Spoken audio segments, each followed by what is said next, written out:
So in the better model, so far we've talked about build and encourage. The third section of that is train. There's something about teaching with clarity and not chaos that makes life so much easier. Just recently, I was telling my husband that I really look forward to when he can give up some of the things that he is the only one that knows how to do so that other people can take it off of his plate. And he said to me, he goes, the thing is that I can do it in 5 minutes, but if I have to teach someone else how to do it, it's going to take me an hour. He understands that that hour is going to gain him so much more time in the long run. But for right now, in the pain that he's in, it just makes sense to him to keep doing it because it only takes him 5 minutes. But the truth of that is that if you're the only person that knows how to do it, then you become the bottleneck and nobody else can do the task that needs to be done. So it makes sense that when you can do the task faster, that you're going to want to skip teaching other people how to do it. But leaders that can't give up what they're doing because it will take them too long to teach them, or it's just easier for them to do it themselves, never really scale to a level where they get their freedom back. And that's really what the goal with the better model is. The goal is to empower our staff, but also to gain freedom back in our own lives. So the thing about training is whenever somebody makes a mistake at our restaurant and I am frustrated because I have taught them how to do it, I am not frustrated with them for not following what I trained them. I'm frustrated with myself because I realized that somewhere along the line, when I was training them, it wasn't enough information for them to do their job well. I blame myself because I should have trained them better. And, when I'm not explaining how something needs to be done, but instead just giving direction and giving orders, and not empowering the people around me to be able to do it themselves, then what ends up happening is no one really knows what to do. And they constantly come to me asking, what next, what next, what next, what next? And that is never going to be an efficient way to model or to scale. I will always be the only one that can do it. There were many times, especially because, we're a really busy business. We have a ton of catering.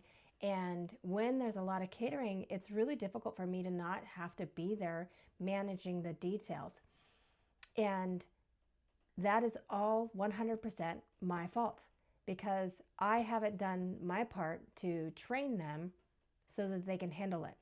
Now, this is the old Kimberly. This is how I used to run my business. Now I actually try to empower people, and I'm trying to make sure that they know what needs to happen and how to handle what needs to be happening. And in fact, I just spent 4 weeks away from the restaurant and let them handle everything. So it's a really big deal that I was able to gain that freedom back. And then when you're training, you don't want 7 different people doing things differently. You want them to all be on the same page. And so consistency is going to be a really big factor in that. When we train, the purpose of the training, I love what Dan Martell says, use the camcorder method. If you don't know really how to do this, then just pick up the camera and start recording what you're doing and send it to everyone and say, this is how it's done. We had some inconsistency in the way that our burgers were being cooked. And so I had my partner who co-owns the second location with me come over so that I could record him cooking the burgers and how to press them down. We have a special way that we press them down and when to flip them and all the things and how to dress the burger, and so that we have this uniformity. And I created a how-to video out of it, and then I made sure to send it to every single one of our line cooks so that we could have uniformity. And while he was recording, we actually had most of our cooks that were there, so we had him train them in person, in addition to having it in a recording so that the next people will be trained the same way. We have a specific way that we season our fries, and at some point along the line, someone that I trained started doing it differently, and that person has now trained everyone below, and it is not the right way to season our fries. We have a very specific order that we put our seasoning on them, and it has been such a challenge for me to unlearn that training process and get everyone to do it the correct way. And so there is just something about the camcorder method, because I told this person how to do it, and then they told somebody else how to do it, and that person decided to start doing it their own way, and then told everybody else how to do it from that. And so you can see how, as the sort of like the telephone game, the information gets lost. So the Camaccord method is me telling them how it's done and me explaining how I want it done, and that becomes the standard of how we do everything. And so it's super important to be consistent in your training so everyone knows what to do, how to do it. It will take you extra time. We have been building our SOPs for 2 years, working on this is how we do it. This is the reason why we do it this way. This is the rule on that. But once I have built all these systems in place, it makes it so much easier for everyone to swim in the same direction, which gave me the freedom to go to Europe for 3 weeks and be completely off of the radar where no one could get a hold of me. It was just absolutely wonderful, and I can't say enough about it. Now, when it comes to training, I have a 4-part of training that I think is really important. I think the Camaccord method is super important, but when you are training that person, there's more to it than that. People learn in 3 different ways. They learn by seeing, by doing, and by hearing. So people learn by 3 ways. They learn by watching you do it, they learn by hearing you tell them how to do it, and then by doing it themselves. So whenever we give them a task to do, or we're showing them how to do a task, we are telling them how we want it done, we are showing them how it's done, and then we have them physically do it. And I have one more part to my training process that I tell everyone, especially my leadership team, and if you don't do this, it's absolutely 100% your fault. Go away for 5 minutes and come back and check and see if they're still doing it the way that you told them to do it. There is something about this process of learning where someone tells you how to do it and you're like, yeah, that makes sense. And they show you how to do it and you're like, yeah, that makes sense. And then you show them that you know how to do it. And then a couple minutes later, they go rogue. They go their own way and they start doing it some other way. And you can't be mad at them if you come back after 2 hours and they just rolled 300 garlic knots completely wrong because they went off on this whatever, or there was something. It is really interesting how we have this assumed knowledge when we're explaining things. I remember when I was teaching my daughter how to read, and it was really difficult for me to get her to understand specific things about reading, especially because there's so many things that just were automatic. I didn't even know some of the rules about letters until I started teaching my daughter how to read. And then I was like, I just kind of know that. I mean, I've just somehow along the line memorized what words look like, how to spell them, and how to pronounce them, and all of those things. But I'm certain that's not true. I'm certain that there is a teacher along the way that taught me all of these rules, but then I just sort of cataloged it, and now there's this assumed knowledge. It's also another good example is when I was teaching my kids how to drive. There is a lot of assumed knowledge when you are driving a car. You just assume that people realize that you actually have to turn the steering wheel quite a bit in order to get the car to turn. It's not like a video game when you're just like, and it does a whole 90-degree turn. You literally have to turn the wheel quite a bit to get it to turn. Other things like driving on ice, when you start to slip, what to do about that, or even just getting going when you're on ice. And I don't know if you live in a state that has ice and snow. We live in Alaska, so we deal with ice and snow quite a bit. But when you get going, when you are first starting to get some traction, if you gun it, you're just going to spin your wheels on the ice, and you're going to make everybody else mad that ever has to go where you drove because you're polishing the ice, and now it's going to be super slick for them. Instead, you pump the gas. Just pump, little bit, until it starts to get moving, and then you start moving faster. That is an assumed knowledge often when you're teaching a new driver. You know, our kids, when they're 13, 14 years old and they're just starting to understand how a vehicle works and how to make everything go, those are things that they need to understand, and they need to be trained that, they need to be told that. But when you're teaching a new driver like that, you just don't even think about it because these are just automatic things that you've did. Another example would be if you're sliding on ice. I always, as long as I'm not doing 65 miles an hour, I will kind of nudge over to the side of the road where there is snow, because it'll help me to gain traction when I'm slipping. Now, if you're doing 65 miles an hour and you do that, it'll suck you right into the ditch. So don't do that. But just getting that little bit of traction off of the ice sort of helps you slow down a little bit more. Also, this is an area where you pump, pump, pump, pump, pump. So when I was teaching my kids how to drive, I would be driving and I would have an experience and I would say it out loud. I would say, "Oh, did you see how mom just slid on the ice?" And what I did was I gently went over to where I could get some traction on my tire so that I wouldn't lose control of my vehicle and flip around. And I utilize that when I teach now in the leadership roles, how to teach leaders how to teach, because we just sort of do things and we forget to use our words. We forget to explain how and why and what we're doing.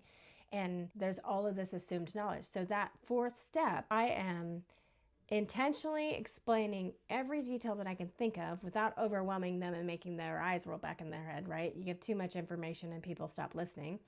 But I am intentionally telling them how to do this task and why we do it this way. I'm showing them how we do this task and why we do it this way.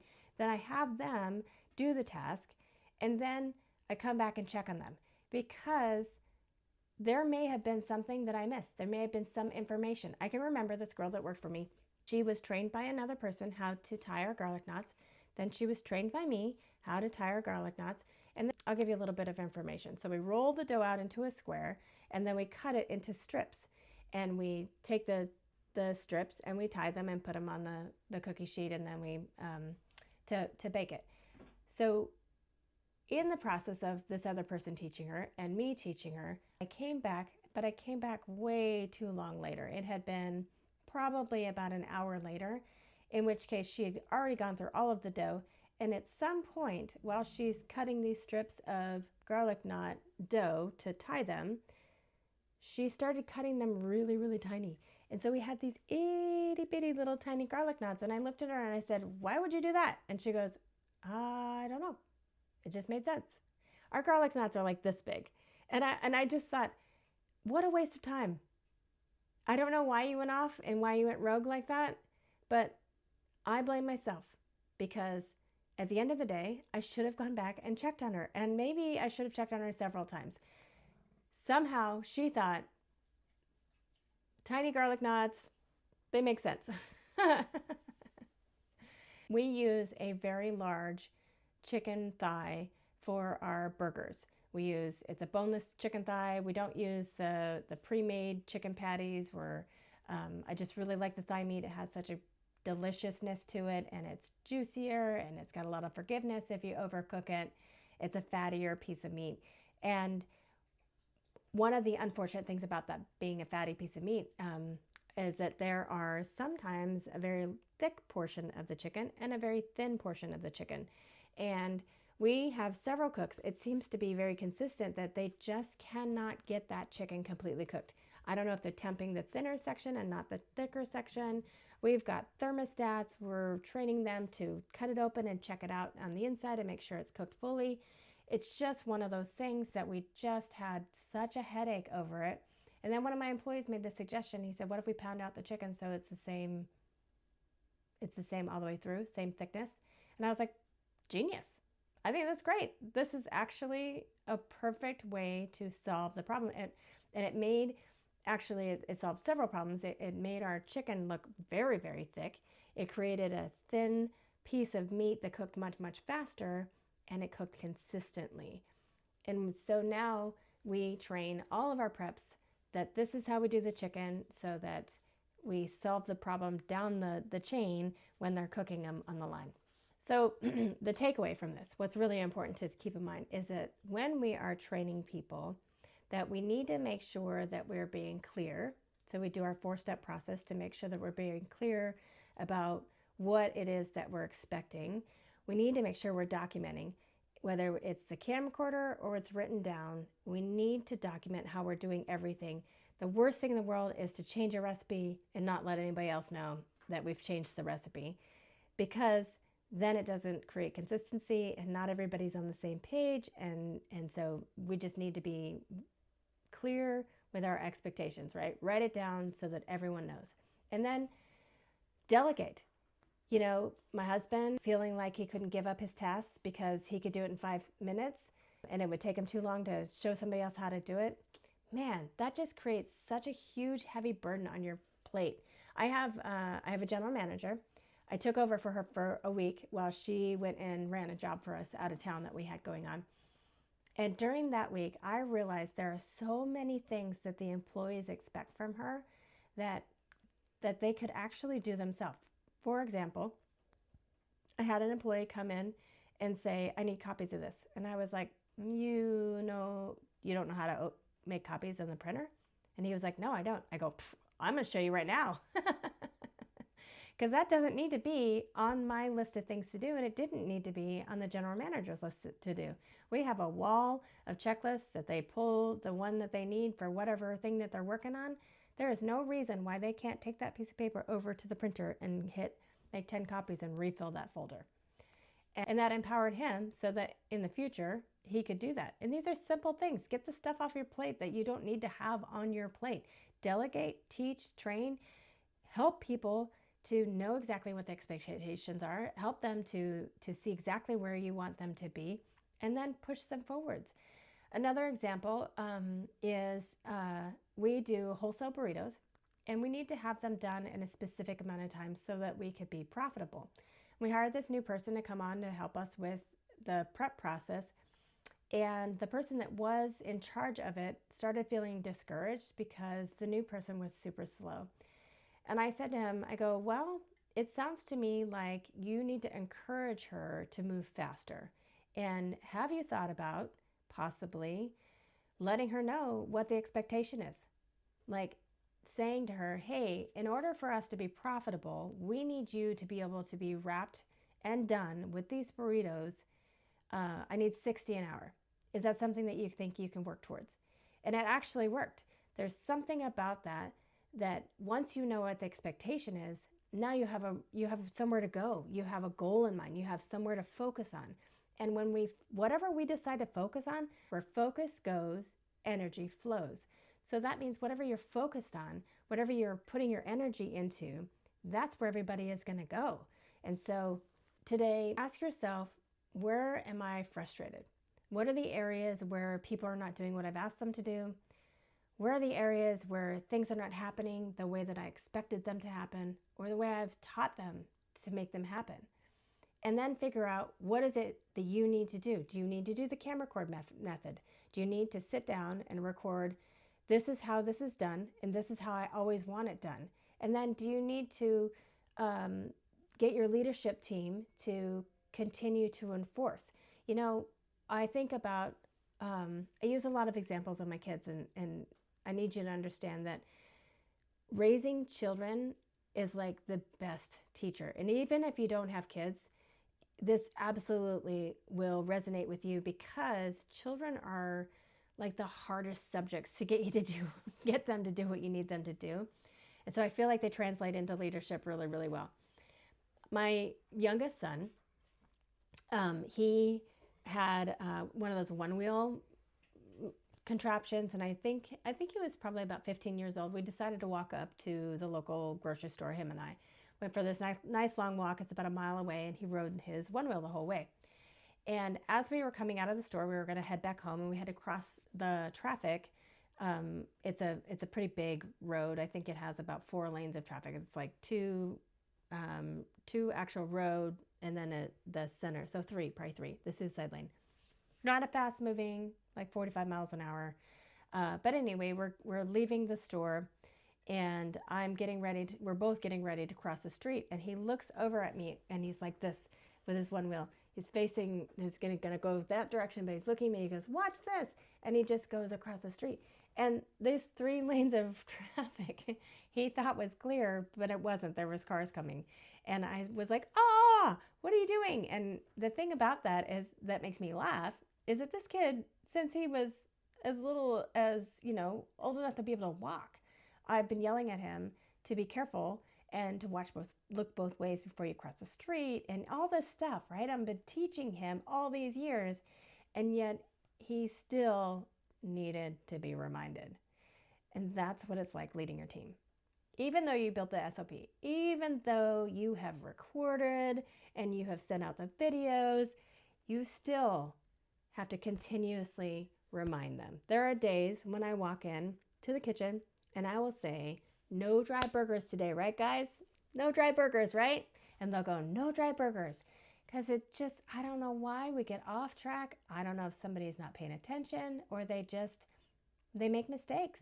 And sometimes they just need to be reminded. And so it's that 4-part training, but then remind. Remind, remind, remind. I say repeat, repeat, repeat, repeat, repeat. I feel like a broken record, but the reality is that not every day, and I don't have to nag, but people need to be reminded. Another thing I want you to ask yourself is, what would happen if I'm not there? And that is a question that I asked myself a year ago, and a year ago I would have said to you, everything would fall apart. No one could do anything, and I had to have my hands in every single detail. And so asking myself that question, what would happen if I'm not there, allowed me to start asking why. What are the things that are on my plate that I have decided that I am the only one that can handle it? And then I needed to start delegating. I needed to start teaching, encouraging, and getting people to the place where they could take on these tasks and feel like they can do it without me there. You got to remember, training is not a cost. It's that hour that you're going to teach somebody to do that task, but it's an investment so that you can get your freedom back and so that you can do the things that you're really good at, the things that made your business amazing, the things that you really enjoy to do. It doesn't mean that you can't do anything in the business. I mean, I still love to cook.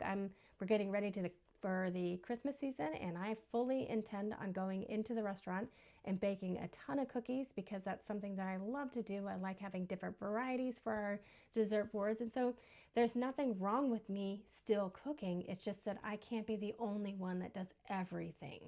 All right, here's your homework. I want you to think about one thing this week that you need to train somebody how to do. What is one thing that you can take off of your plate and you can hand it off to somebody else?